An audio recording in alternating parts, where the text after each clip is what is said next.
Shalom, sejahtera dalam nama Yesus Kristus. Hari ini hari akan kongsi dari satu Raja-Raja 12 ayat 25 hingga akhir. Saya harap kamu akan baca satu Raja-Raja 12 ayat 25 hingga akhir. Sebelum kita lihat satu Raja-Raja 12 ayat 25 hingga akhir, paling nak tanya satu soalan kepada kamu. Saya harap kamu akan jawab dengan hati yang ikhlas. Bilakah kali yang terakhir kamu telah mengucap kepada Yesus, terima kasih Yesus, sebab kamu yang telah menyembuhkan saya. Bilakah kali yang terakhir kamu telah memberi satu persembahan kesyukuran kepada Tuhan Yesus, sebab kamu telah menerima sesuatu yang baik daripada Tuhan Yesus.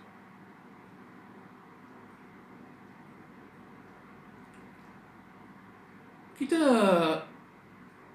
selalu berdoa. Itu satu yang baik. Selepas kita berdoa untuk sesuatu perkara, contohnya untuk seorang anak yang mengambil SPM, selepas dia mendapat keputusan, selepas dia dah lulus, adakah kita datang ke gereja dan beri satu persembahan kepada Tuhan dan kata, Tuhan, terima kasih sebab kamu telah memberkati anak saya. Kami telah berdoa, kamu telah mengabulkan doa kami, dan anak saya dah lulus dalam peperiksaan. Jarang bukan? Jarang Ini adalah satu kelemahan kita. Kita mesti tahu siapakah punca berkat kita, source of our blessing. Kita mesti ingat Tuhan Allah adalah punca berkat, kebaikan. Oleh itu kita mesti ingat dan mesti memberi syukur kepada Dia. Hari ini kita akan lihat tentang seorang Raja Yerobeam. Raja Yerobeam, dia telah jadi raja kepada 10 suku Israel, orang Israel. Selepas Raja Salomo mendengar dia telah diganti oleh anaknya, Raja Rehabeam. Dan semasa pemerintahan dia, negara Israel telah berpecah belah kepada dua. Suku Yudah di bawah Raja Rehabeam, dan 10 suku-suku Israel di bawah Raja Yerobeam. Siapa yang telah memilih Yerobeam untuk menjadi raja? Tolong buka ke satu Raja-Raja 11. Satu Raja-Raja 11 ayat 31. Ahia berkata kepada Yerobeam, ambillah 10 sobekan untukmu sendiri, kerana Tuhan Allah Israel berfirman kepadamu, Aku akan mengambil kerajaan Salomo daripadanya dan memberikan 10 suku kepada siapa yang telah memberi 10 suku Israel kepada Yerobim? Tuhan Allah. Maksudnya Tuhan yang telah memilih Yerobim. Tuhan yang telah memberkati Yerobim. Dan dia telah jadi raja kepada 10 suku orang Israel. Selepas dia telah jadi raja, adakah dia setia kepada Yahweh yang telah memilih dia menjadi raja? Kita baca dalam 1 Raja-Raja 28. Setelah lama berfikir, Raja Yerobim membuat 2 patung lembu jantan daripada emas, lalu bertitah kepada rakyatnya. Tengok, dia telah membuat 2 patung jantan lembu. Hukum-hukum Allah ialah terang. Mereka tidak boleh menyembah patung-patung. Dan Yerobim dia tahu hukum-hukum Allah. Walaupun dia tahu, dia telah membuat 2 patung lembu jantan. Dan apa yang dia buat? Apa dia kata? Ayat, telah cukup lama kamu beribadat di Yerusalem. Sekarang, hai Israel, inilah Tuhan kamu. Siapa yang telah memilih dia menjadi raja? Tuhan Allah. Dan dia sekarang kata, siapa dia tunjuk orang Israel kepada patung yang dia telah membuat. Dia kata, inilah Tuhan kamu. Inilah Tuhan yang telah membawa kamu keluar dari Mesir. Bukan saja dia melanggar perintah Tuhan, dia telah membawa umat Israel ke dalam dosa. Sebab dia telah lupa berkat yang dia telah menerima daripada Tuhan. Dia telah lupa Tuhan Allah yang telah memilih dia, Tuhan Allah yang telah menjadikan dia sebagai raja. Dia telah lupa. Ini satu kelemahan manusia. Dan kita baca juga dalam Keluaran 32. Keluaran 32 pun kita baca. Walaupun Allah yang telah membawa mereka keluar dari Mesir, Allah yang telah melindungi, Allah yang telah memberi mereka minuman, makanan selama 40 tahun dalam perjalanan mereka. Mereka telah lupa. Ayat 4, 32 ayat 4. Harun mengambil anting-anting itu, meleburkan semuanya, lalu mencurahkan emas itu ke dalam acuan dan membuat sebuah patung lembu jantan. Umat itu berkata, hai Israel, inilah Tuhan kita yang telah membawa kita keluar dari Mesir.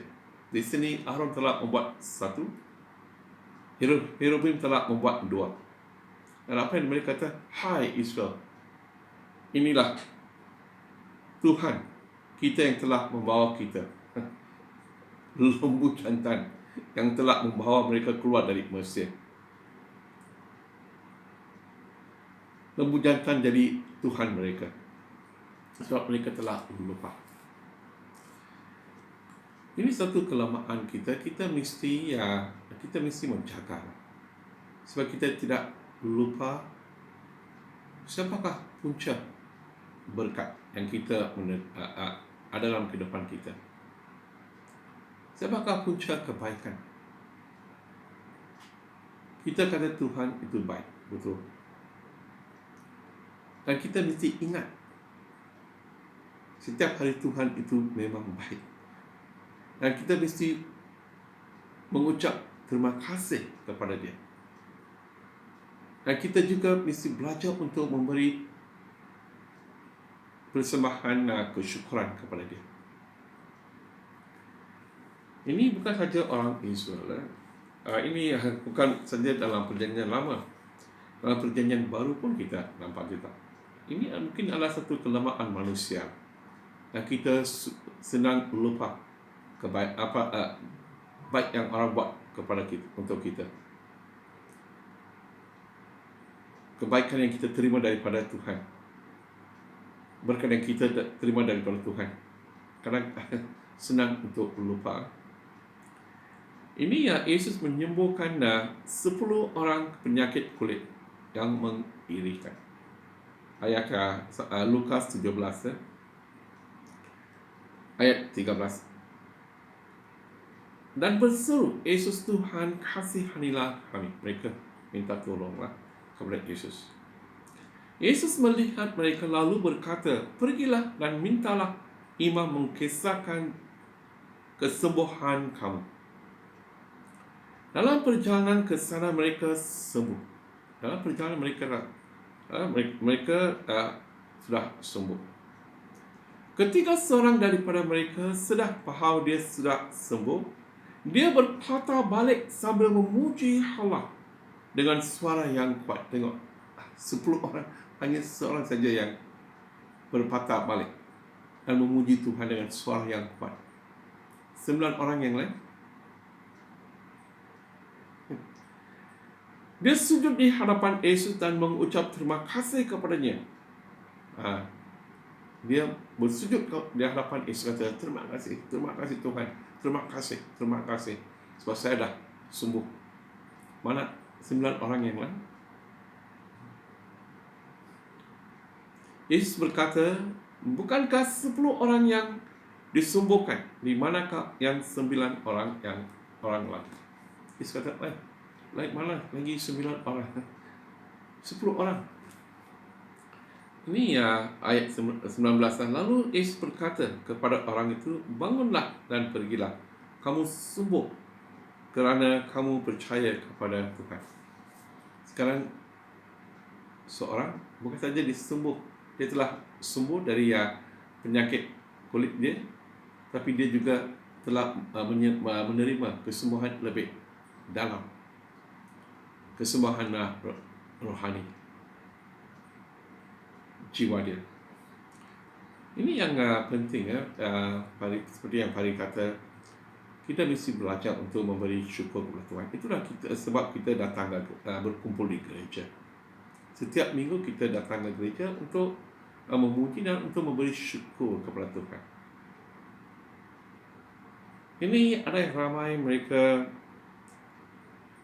tak ada masalah tak ada masalah untuk datang ke gereja, untuk memuji dan untuk memberi kesyukuran kepada Tuhan.